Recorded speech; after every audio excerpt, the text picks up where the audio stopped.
Having been engaged in the general practice of law since 2011 and in public service alongside incumbent City Mayor Maria Josefina Belmonte since her tenure as Vice Mayor in 2010, he now serves as the department head of the Housing, Community Development, and Resettlement Department. He has also worked with Saligan under the guidance of former Vice President Lenny Robredo, a legal resource non-government organization dedicated to developmental legal work for marginalized, disadvantaged, and exploited sectors. Since then, he has devoted his extensive experience and knowledge in advancing urban development and housing initiatives and in improving living conditions of the underprivileged in Quezon City. Let's all welcome Attorney Joselito Codajero. Good morning, Claude. Good morning.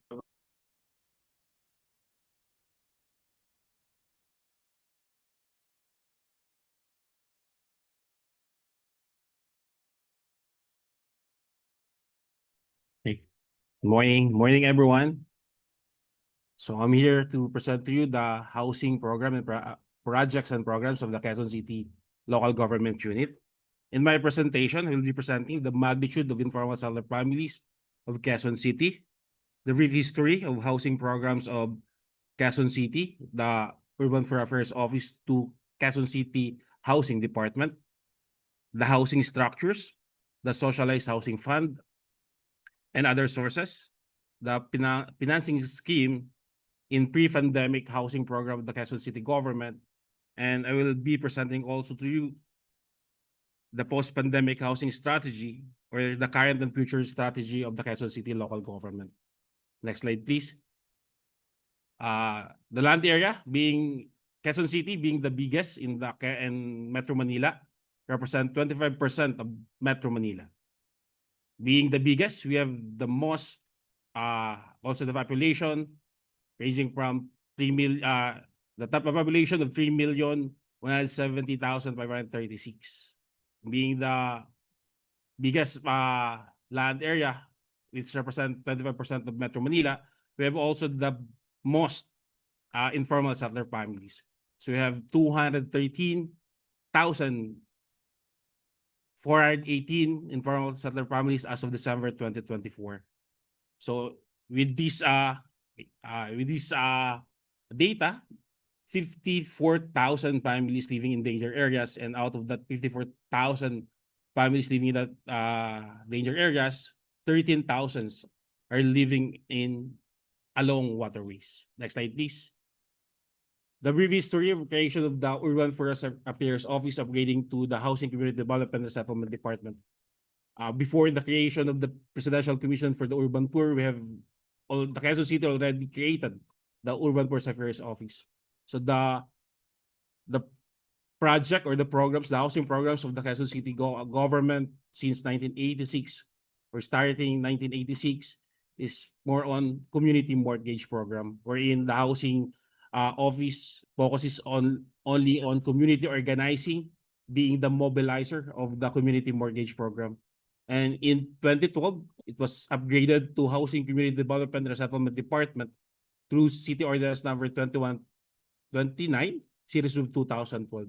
This is also in preparation for the Bistic Build projects of the Quezon City governments who won Galingpuk Award in 2014. So the UPAW has been departmentalized so that they can engage more on the housing project and programs of the Quezon City government.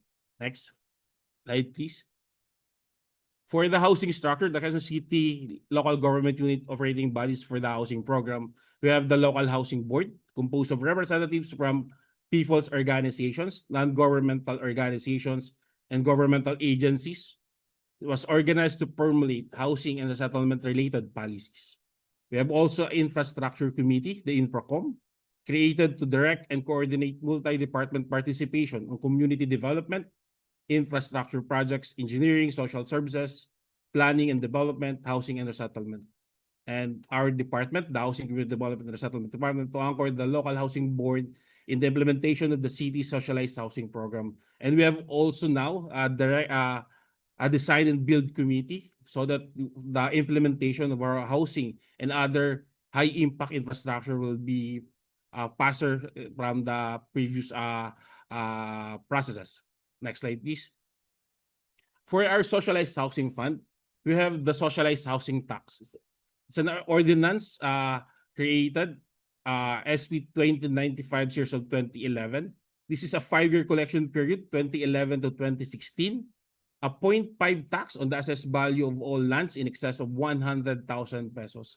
This the biggest of this ordinance is the UDHA, wherein in UDHA the cities in urban areas are allowed to impose additional 0.5 tax on assessed value in excess of 50,000 pesos. In Quezon City, we exceeded,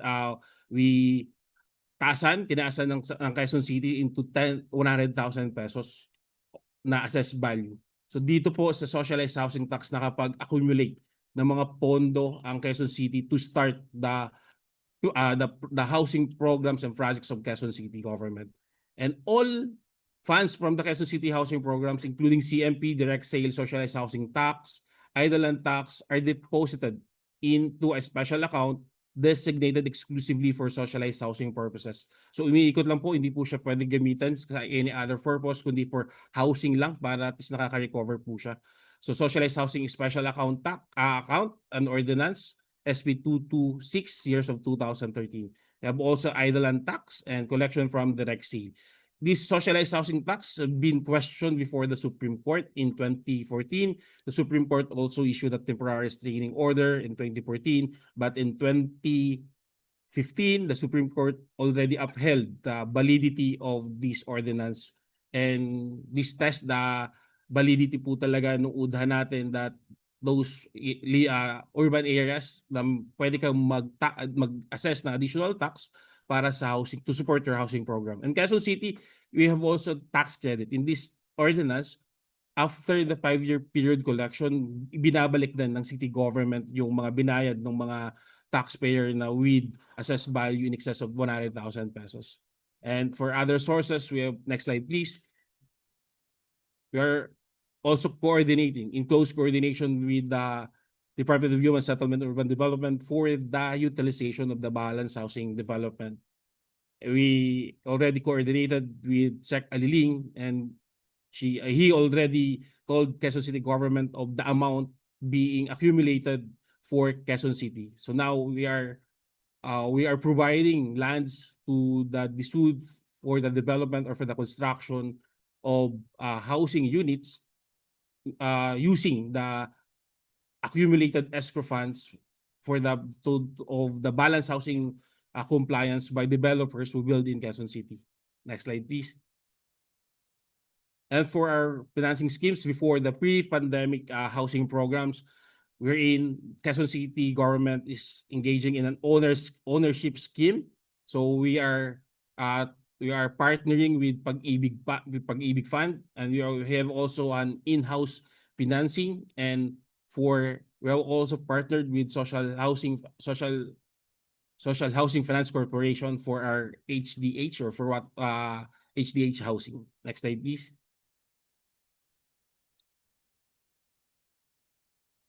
And for partners, we have Social Housing Finance Corporations, Pag-ibig, the Habitat for Humanity, Pinma Properties for pre-pandemic housing program, 2011 to 2019, the Pinma Properties for our economic housing, the National Housing Authority, and the Gawad Kalinga. Next slide, please.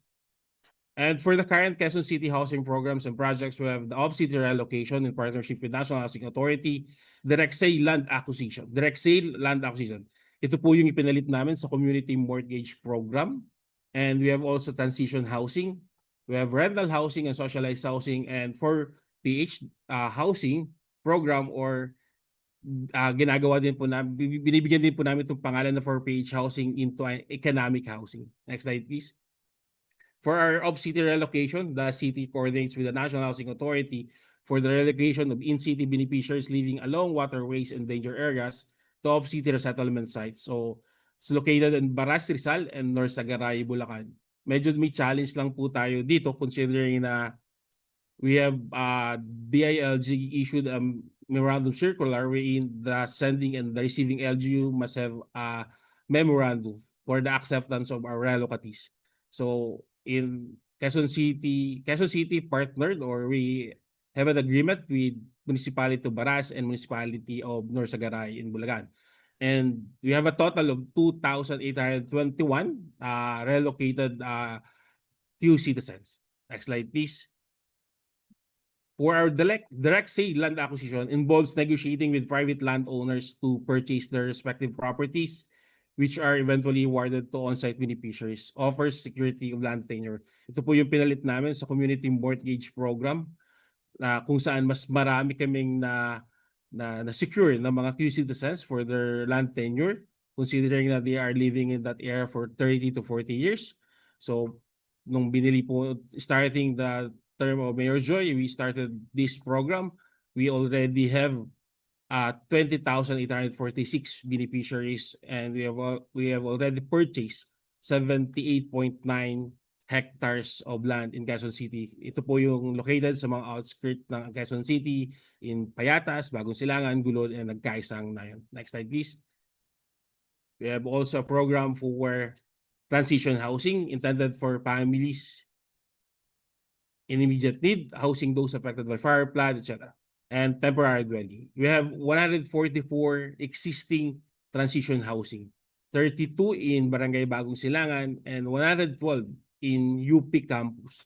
We have a use of work agreement with University of the Philippines, wherein University of the Philippines allows Quezon City to use portion of their property to build our housing projects.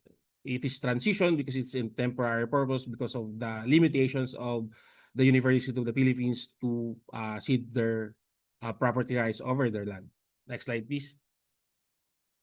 And for our socialized housing, this is our post-pandemic housing strategy. We in our housing strategy for current housing strategy, we already converted all our housing development, or those to be developed, into a rental housing. Sa construction housing units, city-owned lands for intended beneficiaries, adopts the vertical housing model to maximize space. So di na po kami nagpapatayo ng below 5-story ngayon na mga housing residential condominiums. Pursuant to Quezon City Comprehensive Social Housing Code of 2018, we adopted the mode of non-ownership housing, recognizing the financial capacity and socio-economic profile of beneficiaries. Ang aming rental rate is 800 pesos per month. On March 29, 2021, we have already an ordinance for the authorization of the creation of a rental housing program tailored for qualified beneficiaries under Quezon City socialized housing projects. Next slide, please. And for our rental units, we have already 4,257, 2,138 ay currently ginagawa. So in 2025, last year, 2024, we have an agreement with the Urban Deca Litex Commonwealth with 8990 Housing Development, wherein Quezon City government purchased the 2,661 housing units of Urban Deca. So yun po ang ginagawa po namin na rental housing. Sa rental housing po para sa lahat, and for our selection of beneficiaries by allocation by percentage. So 60% for all the Q citizens, 40% for government employees. So 8,000 pesos din po ang rental rate po dito per month. And meron lang po itong association dues for the estate management na 35 pesos per square meter, na kung saan if you have 30 square meter times 35, nasa 1,200. So 1,200 plus 800 pesos. So 2,000 per month ang binabayad po natin sa Urban Deca. Next slide, please. And for our housing projects, for District 1 in Barangay Balingasa, makikita nyo po konti lang ang project natin for District 1 because of the value of the land in District 1 of Quezon City. Ito po yung Balintawak area. So we have in Balingasa a three-story residential building, and we ongoing na 12-story na residential condominium buildings na ginagawa. It is also for rental housing natin. Next slide, please. For District 2, So pag District 2, nandito po may isa po tayong transition housing, at nasa District 2 din po ang aming Q-Citizens Homes Urban Deca Commonwealth with na meron pong the Tower A na may 900, but ang nabili ng Quezon City is 341 units out of the 900 units for District 2 housing projects. And next slide please. For District 3, ito po yung ating area po sa Libis or Eastwood. Ito po, partnership with DNR and DSWD. For the Escopa, owned by the DSWD ang land. For Escopa 3 and Escopa 2, owned po ng DNR yung land, and the city government po ang nagpatayo ng building. So the beneficiary is only paying the cost of the construction cost of the building. And in all Balara. District 4. In District 4, ang mayroon lang po tayo dito is lahat po ay transitional housing, considering na ang property na ginamit ng Quezon City Government is the use of right agreement with University of the Philippines with restriction for na hindi nila pwedeng i-cede yung property ownership with the property. So napaka-thankful po ng Quezon City Government with the University of the Philippines that inalaw po nila yung Quezon City Government to build a housing project in their land. Okay, next slide please. Dito po ang pinakamarami pong housing projects sa Quezon City, ang District 5 or the Novaliches area. Ito po yung pinakamalayo na parte ng Quezon City na boundary ng Caloocan and San Jose del Monte, Bulacan. So here po, napakarami po ng aming housing project sa District 5, Novaliches area. Next slide please.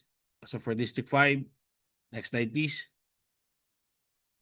Next slide please. And for District 6, we have 4 existing projects.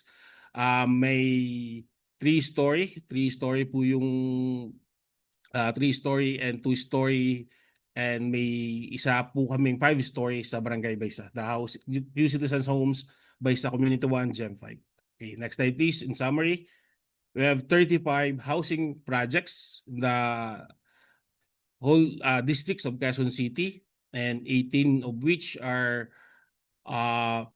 for ownership through Pag-ibig and through in-house financing, and 14 projects are rental housing, and 3 projects for transitional housing.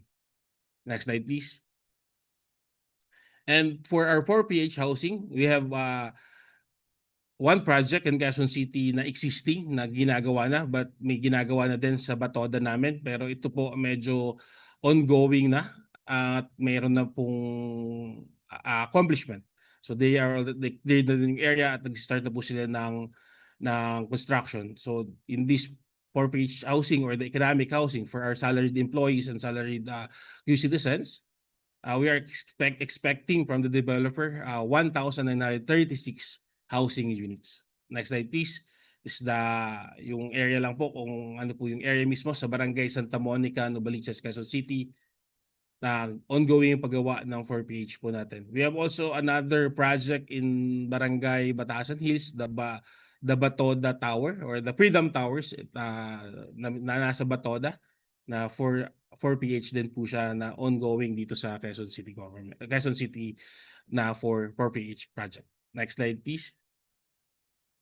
And total number of beneficiaries for 2020 to 2025, we already have 28,668 citizens na secure po natin yung security of land, security of tenure po nila. And for our future projects, next slide please. And next slide please. 2026 to 2028. Next slide.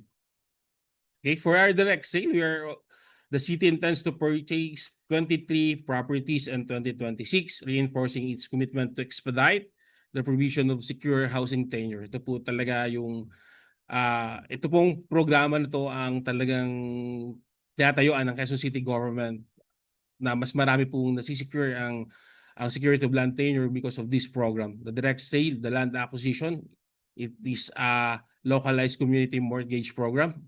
So mas mabilis po namin na. So for 2026, we're planning to acquire 11.1 hectares for 2,604 beneficiaries. Next slide please. For our rental housing project, ongoing construction. Next slide please. So ito po, the 12-story residential building, we're expecting 315 units. Ito pong medyo 12-story lang. Ito pong katabi niya po is sa Abida. It's a 40-story residential building na nasa Cloverleaf. And ang housing project din po namin ay nasa likod din ng Cloverleaf ng Ayala Lands. So we're expecting for 315 units. I think early 2026 mata-turn over na po. Next slide please. The actual photos po ng aming project for the 12-story. Next. And dito po sa Payatas, we have 5-story residential buildings. Out of the 139, 44 units is already being used by our Q citizens. So we're waiting for the 95 units to be turned over within the year. Next slide, please. Next slide, please. Also, this Q Citizens Homes F. Carlos, the on-site project directly acquired by Quezon City Government to Prosperity Development Corporation, and we have a proposal of 5-story building with a total units of 220. Ito po owned ng city government. We purchased the land and the development of the construction of housing units being requested from Department of Public Works and Highway. So ginagawa po ng DPWH yung housing building po ngayon dyan sa area po na yan. Okay, next slide please. And ito po talaga yung talagang pinanghawakan po ng city government when we acquired the when we acquired the Urban Deca Litex Commonwealth from 8990 Housing Development. The total units of 2,669 units were being acquired. So next year, May 31, 2026, ang target turnover ng Tower D. Yan nasa picture po ang Tower D. So by next year, May 31, 2026, ito turnover po ng Urban Deca or the 8990 Housing Development ang 1,008 units, housing units sa Q Citizens. So this is purely rental. Ito sa rental housing po namin at 800 pesos per month plus 35 pesos per square meter na association dues for the maintenance. Kasi may swimming pool din po kasama yung swimming pool na in-acquire ng Quezon City Government with 8990 Housing Development. And by next year, tapos na din po yung mga amenities and the Tower D with a total of 1,008 housing units. And that's all po at maraming salamat po sa inyong lahat.